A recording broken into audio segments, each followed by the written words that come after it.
Off-road racing fraternity made its annual pilgrimage to Botswana for round 3 of the ABSA Off-Road Championship, the Toyota 1000 Desert Race, which attracted 38 production and 42 special vehicle entries. Hannes Grobler and Richard Leek weren't too concerned about starting second and had decided to play a waiting game up until the designated service point at Manchwabisi and then attack on the way back to Gaborone.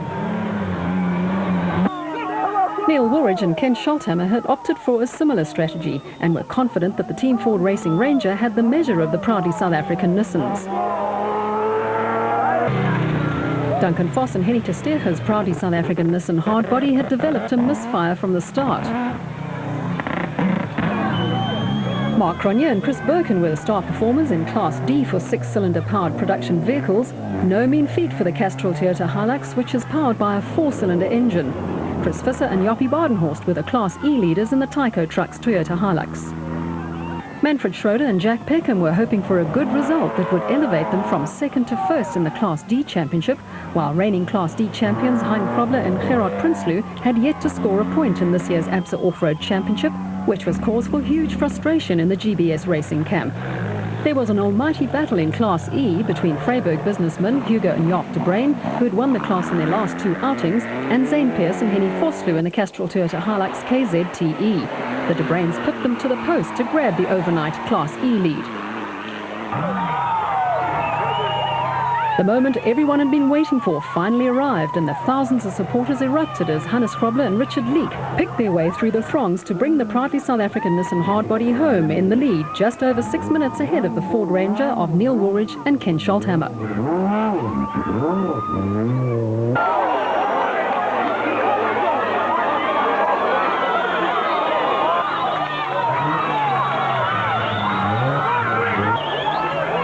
Castrol Toyota pair Mark Cronje and Chris Birkin finished 3rd overall in the production vehicle category and 1st in Class D, 11 minutes ahead of Alfie Cox and Ralph Pitchford in the Arnold Chats Cars Nissan.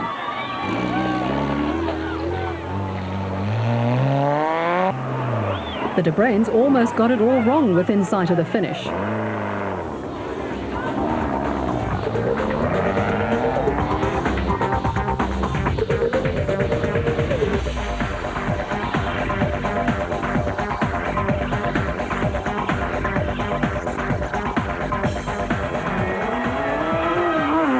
Hannes Grobler had picked up a tummy bug but decided that he would endure the discomfort in his effort to win the Toyota 1000 for the 3rd consecutive time.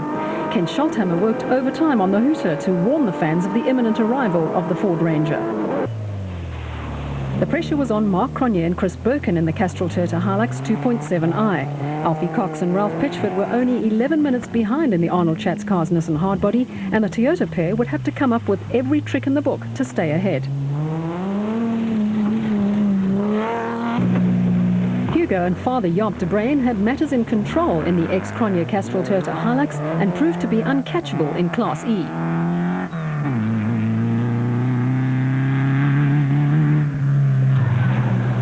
Durbanites Zane Pearce and Henny Vosloo were only 9 minutes adrift of the Class E leaders at this point and in with a chance of a maiden class win, while Paolo Piazzamosso and Rod Heering were working their way into contention in the Class D Castrol Toyota Hilux after losing 48 minutes on day 1.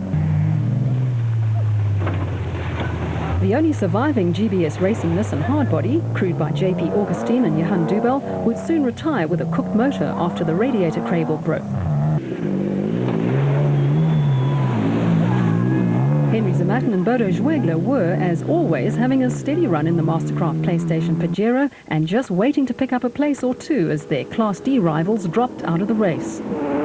Hannes Grobler and Richard Leek were in spectacular form and had increased their lead over Neil Woolridge and Ken Scholthammer by another minute. Woolridge nursed the Team Ford Racing Ranger to the designated service point and found the going in front-wheel drive only to be extremely tough. It's oiled up, right? In a true sporting gesture, Glenn Hall had offered the services of the Nissan crew should the Ford team need some additional help. Woolridge and Scholthammer were 10 minutes down on Grobler and Leek at this point. Cox and Pitchford were now 2nd overall and the Class D leaders on the road. Mark Cronje had a puncture 100 kilometers into the race and complained that he had to sit in Cox's dust all the way to the service point.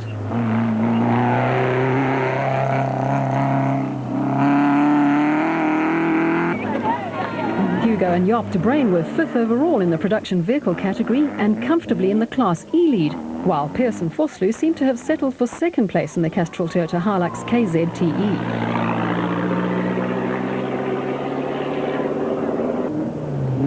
Gavin Cronje and Robin Houghton had a tough day, with rookie Cronje suffering from motion sickness. Despite the inconvenience, the pair had advanced steadily up the leaderboard and were 3rd in Class E. Arnold du Plessis and George Baker's race was run.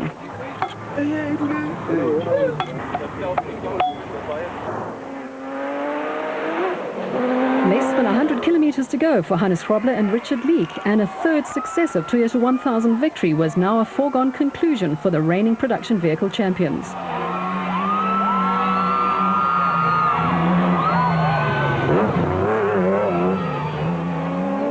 Given Grobler's condition, Woolwich could only ponder what might have been had the Ford Ranger's differential not given up the ghost and put him out of reach of Grobler.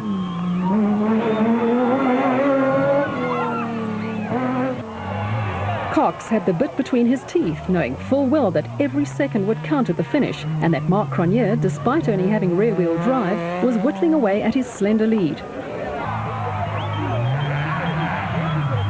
Cronje and Birkin picked up a puncher soon after this point on the route, something they could ill afford to happen.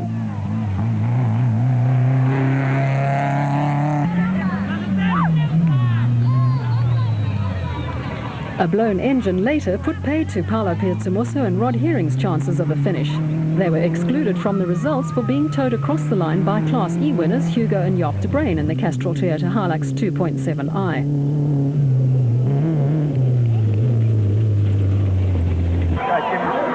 Hannes Grobler and Richard Leek achieved their objective, which was to win the Toyota 1000 for the 3rd successive time.